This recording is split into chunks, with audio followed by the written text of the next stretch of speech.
lovelies, welcome to my channel where we talk about faith, how to heal and deal with racism, and how to navigate this thing we call life. My name is Marlisa, racial equity expert and believer. Let's get started. So today we are going to talk about my testimony with workforce discrimination and the lack of racial diversity. Wow, that is a lot. I am going to be completely honest, completely raw. I know I am not the only one to really have to deal, with this reality. And my prayer is that a lot of you can relate, and that with my testimony, it can affirm maybe what you're going through, maybe what you have gone through in the past, and hopefully we can start a dialogue to start healing, and then also just be encouraged by the wonderful grace of God, the wonderful strength of God to bring us out of situations like that. So yeah, without any further ado, I'll start my story. Okay, so I want to first start off by saying, I don't know how many folks are familiar with the concept of office pet versus office threat, but there was this article that I read that kind of went into that a little bit more, and I was like, oh, I was totally an office pet at one time, and then I got switched to an office threat once I started voicing my opinion. But just to kind of like set the stage, this was for an organization that I used to work for, and I was really excited to be there. I think a lot of folks were excited to have me there as well. And fortunately, I was hired to do some really, really cool things. When I first started, folks kind of looked at me as like a shiny object. I think they were like, oh yeah, like she graduated from an Ivy League school. She's fresh, she's young, all these different things.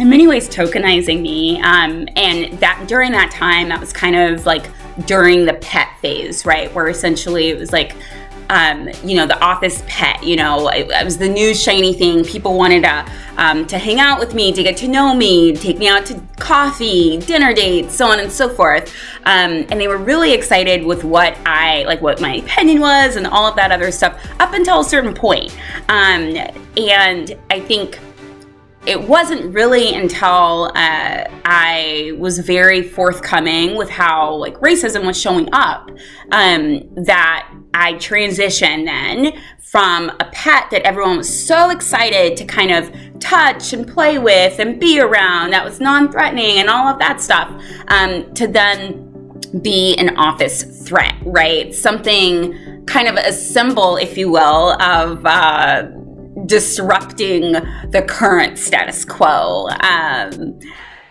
So this really cost me a few things. One, there were promotions that I was passed up for, which is a huge deal, especially when you're thinking about the fact that it's just like, this is your money, this is your livelihood, right? Like, this is whether or not, fortunately not for me, whether or not I got to eat or not, but for a lot of people, experiencing racial discrimination does result in a racial income divide. Anyway, before we get into that, because we all know, for those of you who know me know that I can actually talk a lot about that. I'm not going to, because that's not what this video is about. But what this video is about is railing it back and me sharing with you about my testimony. So just to kind of set the stage a little bit even more, just because some of you might be wondering, okay, well, how did you experience racial discrimination and all of that stuff?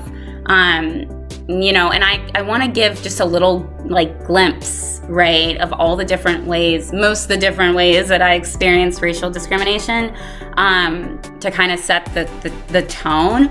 So as I was mentioning, transitioning from office pet to office threat was hard. Some of the ways that I experienced racial discrimination was in the form of comments that would be made. So for example, oh, that seemed aggressive. And it's like, that's interesting, because my white male colleague who reacts the same is told that he's passionate. That's racist. things like that. And I would say that's probably a little bit more on like the mild side compared to what I experienced. I got called a dog at one point. My husband was particularly upset about that. Can I get an amen? I was forced to have to really argue and give facts of why we needed to focus on race. And it's like, why do I need to do this? Like, this is so taxing and exhausting and all that other stuff. I was basically also told, like, hey, you make your coworkers feel uncomfortable, like, when you talk about, like, racism. And it's like, that's my entire presence. As a Black woman, I literally wear, my skin is a beautiful brown. I literally wear my race, as does everyone else. So does my entire presence make them feel uncomfortable because my body is mapped to Blackness? Maybe. That's still to be determined. Other things include having to repeat myself over and over again, where it's like, here's a document or here's a process, and it's like, that's racist and this is why. That's racist and this is why. And having this big discussion and feeling like there's going to be change, but then people just being like, okay, well, she was able to talk, so now let's move on. Not being included in certain processes because they know that I'm going to call out racism. That's also problematic. Narrowing workload in some instances, that was also pretty problematic.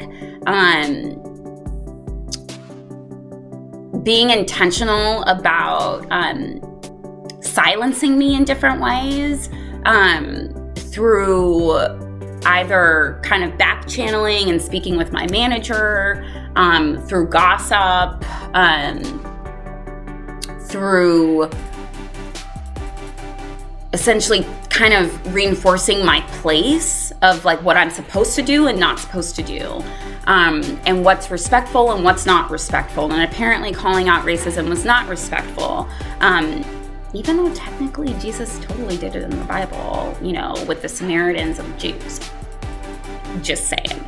There was all this stuff, everyday battles, at the same time where it's like, me being forced to also give so much emotional labor, so much, you want to take. But then when it comes down to actually making the changes, then it's like, oh, like, we'll just do none of that. None of the changes that you spent time with proposing or whatever, we're not going to do any of that. So it's just a really emotionally taxing, unhealthy, just like racism is, right? And it was hard because I didn't see a lot of people really who looked like me in higher level positions, and the folks who did look like me in higher level positions, unfortunately had been experiencing so much racial trauma, and it was just unresolved. So they didn't realize how they had essentially become part of the system of kind of protecting and maintaining racism, unfortunately. So something I want to encourage folks to think about when they think about God's provision, because that's part of the title, is that God's provision can look so differently depending on what the context is, and quite frankly, depending on how he wants to provide the provision. Provision can look like money. It can look like, other ways of providing security, or other ways of providing acknowledgement, or other ways of providing praise. There's just so many different ways of provision, and I'm excited to actually share with you all the different ways that God provided for me. I actually got passed up for promotion, and there were three other white women who had been there less time than I did, and yet they got promoted. And that was very, very hurtful and very telling all at the same time. And I'm actually going to go ahead and do a video. So when that video is up, then I will make sure to link it above, just so that, y'all have it. But the really cool thing is, despite all the racism that I experienced, I leaned on God. I pressed in, and God provided. Instead of the $10,000 increase that I was originally trying to receive, and that was just kind of like for the entire year, right? A $10,000 increase for the entire year, not a lot.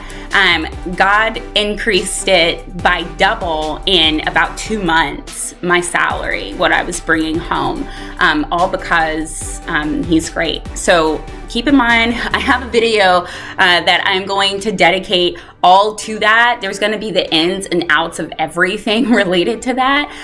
So just stay tuned for that. This is just an example. With all of that, and despite the fact that I got attacked multiple times over multiple days, over multiple weeks, over multiple months, over multiple years, God was really using that to allow me to really see the inner workings of how racism works. And one of the ways that he provided, outside of just, that significant pay increase that was double the amount that I originally wanted, was essentially giving me a tool and allowing me to, he essentially woke me up at 3:00 in the morning and just downloaded information to me about a tool that now over 2 million people have used. And that's so cool. I'm so blessed. It essentially is an interactive tool that helps people understand how structural racism was created. I truly believe that if I wasn't obedient and honoring God in that season of my life, then he wouldn't have woken me up consistently over the course of 3 to 4 months to download that information to me. Another form of God's provision during the season was through the form of elevation. And God was really elevating me to be able to speak across the country. Once I did ask for a speaking engagement because I was at my alma mater for my husband's event, and I was like, oh, I'm going to be here. Like, I might as well do that. But that one I got denied from. Like, I think it was honestly because God was like, no. Like, you're not going to provide for yourself. I'm going to provide for you. And he really wanted to teach me that. So aside from that one isolated incident where I learned my lesson, all the speaking engagements that I got were from people I did not know. I don't know how they got my contact information, but they were from all corners of the US. And they contacted me and they were like, hey, I want you to come speak to my conference, speak to my organization, speak to my network, speak to my church, whatever it is. And it was really cool. At the same time, I was also being interviewed by radios and just different media outlets where God was really providing for me in a way where it was through elevation. So that was also really interesting. Just kind of, again, just seeing the different ways that God provides, but again, understanding the fact that during this season, I was remaining faithful to him, right? Regardless of the fact that I wasn't getting a promotion, regardless of the fact that I was being discriminated against every single day. I was pressing into God. I was praying. I was asking God for guidance. I was asking God for wisdom. I was very frustrated, y'all. This is not easy. I actively had to challenge myself to pray for my coworkers as well. Ones who I saw every single day, ones who, most of them wouldn't even know that they were being racist, right? Most of them didn't want to hear that they were being racist, and who had to bear the burden, right? And just the emotional difficulty of having to call things out. And it's like, well, where do I lay my head? Where do I feel safe? I don't feel safe here. And just going back to my quiet place with God, and being obedient to what, God was revealing to me, whether that meant, at one point,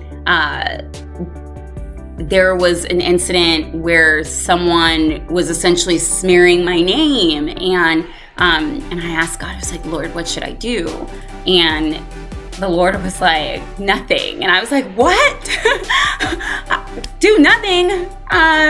Do you know me, God? Like, I stand up for myself. Like, what are you talking about? What? But he was showing me that, again, in that particular example, or instance rather, that the way that he was going to be providing for me was having other people clear my name. So he was going to clear my name by putting it on the hearts of other people who weren't even involved at this point, but who he was going to lead to be involved.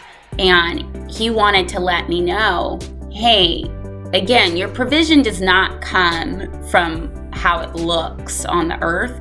Your provision comes when you have faith in me. And again, that's probably the biggest thing that I can share in this video from the promotion, which again, I will have that video linked for you all. I suggest you watch it. It's really amazing. Where God said, don't fight it. And I was like, but God, you know who I am, right? Don't fight it. What are you talking about? And just seeing that obedience, right? And then God saying, don't fight it. And in addition, love. So it was just like me being obedient to that and not trusting my own ability to fight it, my own ability to secure finances for myself, my own ability to clear my name, my own ability to whatever the case is. Like, there's so many different things that we can substitute what I just said in for. But the fact is that during this season, I really leaned on God. And I want to encourage you to do the same. One of the things that I did that I really appreciate was actually spend my mornings and just ask God, like, hey, like, what do you want to focus on today? That was one thing. And sometimes he would lead me to my coworkers. Other times he wouldn't. Another thing was I would just straight up be like, hey, Lord, I'm really upset and I'm really pissed. And this sucks. I don't know why you have me here. And I was just be like, okay, Lord, like, what do I need to receive from you for this season? Right? So it might be a word, it might be a song, it might be a scripture that he gave me. But it was specific to that, thing. I remember there was one time also where I was praying. There was a colleague of mine who did something racist, and I was really uncomfortable. And I just went back home and I was like, Lord, I need you to give me the knowledge. I know in James 1:5, you let us know that if we lack the knowledge, then you will give us the knowledge. So Lord, I need the knowledge. I need the knowledge. And God gave me the knowledge. It was actually in a spiritual dream that night, and God just gave me the phrase to start the conversation off with that person. It was just a 4-letter phrase to start off the conversation, and I just did that. I spoke with him. I used that exact phrase. God didn't give me anything else, but that's all I needed, because with that phrase, and I can't remember what it is for the life of me. I think it may have been like, I want to check in about yesterday or something like that. It was something super low key. But whatever it was, I wrote it down and I remembered so that I would obviously be able to talk to my colleague. But it was just so beautiful because I didn't have to do anything at that point. My colleague literally took that and ran and just completely apologized and took ownership for his actions. I didn't have to tell him that it was racist. He acknowledged it. It was just so beautiful to be able to see how God provided in that situation too. Again, God's provision looking different depending on what the situation is, but God's provision having the same impact nonetheless. So now the question is, what does that mean for you and for me in the future? Amen. The first lesson is rely on God. Rely on God. All the different things I shared with you, and that is really because I relied on God. When I didn't feel like I was being seen, when I didn't feel like I was being treated in a way that cared for me, I just really appreciate being able to cry out to God, honestly. I appreciated knowing that God had me there for a season. That was important. Because I had the confirmation that I was supposed to be there, then I knew that God was doing it for a reason. I knew God was doing it for a reason. So that gave me extra confidence in the fact that I could rely on God, even though this season was going really, really hard for me. So I think just in general, having confirmation about where you're supposed to be is so critically important, because in the tests and the triumphs that you experience during those times, even though they may be difficult, especially with the test and triumph of racism, even though that may be difficult, I believe that you can get through it. And it's easier when you know that God has you there for a reason. So one of the prayers that I have for you is just that God would reveal the reason why you're experiencing it, right? And that God would make whatever you're going through work for your good, just like He made what I was going through work for my good. As a result of going through that, I understand all the different nuances of racism that before, as an expert, I understood, but now I understand way better, because guess what? I went through it. So now when I consult organizations and all that other stuff, guess what? I already know the inner workings that don't show up in that contract.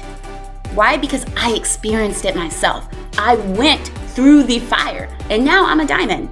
That's what happens when you go through a fire. Now I can be shiny, right? Now I can shine. I can be light and salt on earth like God's called me to. So please rely on God. Lean into God. Pray with God. Ask God for dreams, for words, for phrases, for visions, for direction, for songs. God would wake me up with songs at a certain point. And it was just like, okay, Lord, I see what you're doing. I see what you're doing. Another thing, and it kind of is along that line, is trusting God and God alone.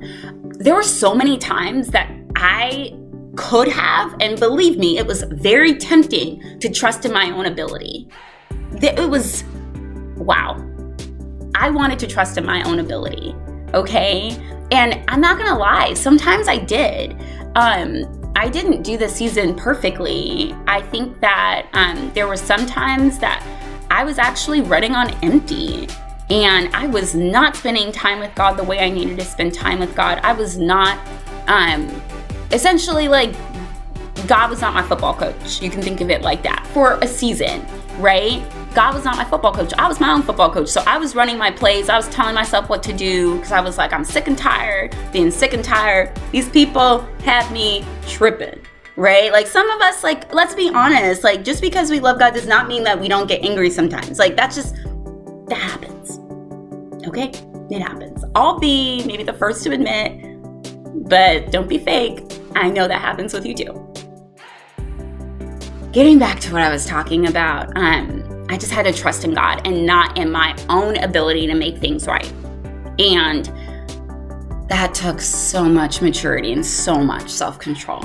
So I just want to encourage you to do that, because it was in those instances where I trusted in God, God alone, that's when I saw God's provision take over. And with a demonic reality like racism, it is important to lean in and to trust in God and God alone to address those issues, okay? You do not want to do it on your own might. You will lose energy. You will lose energy. That's not a question, it's just facts. You will lose energy if you don't trust in God. The last thing that I'd like to leave you with is that the enemy is going to test you in this area, period. The enemy's already tested us in this area. The enemy will continue to test us in this area. But take delight in the fact that God uses things for our good, right? What the enemy meant for evil, God will turn it around for our good. And, the enemy tried to really make me exit a space that God wanted me to be in. And he was trying hard to seclude me, exclude me, and make me leave. He was trying hard to take away my joy. He was trying hard to make me feel like ending racism is not possible. He was trying hard to do all of that, okay? But the fact of the matter is that I stuck through it. I trusted in God, and guess what? God revealed things to me that I wouldn't have otherwise known. God gave me, woke me up and gave me knowledge about things again that I wouldn't have otherwise known. That is otherwise unseen to man. God used this to elevate me to where I go across the country, I speak, right? God used this to allow me to bless other people with the tools that I create. Again, I wouldn't have been able to do this if I didn't go through this. So God used it for my good. God used it for my good. So I just want to encourage you as you rely on God, as you trust in Him and Him alone, that truly, even though it doesn't feel good now with me saying this, I know because I was in it, right?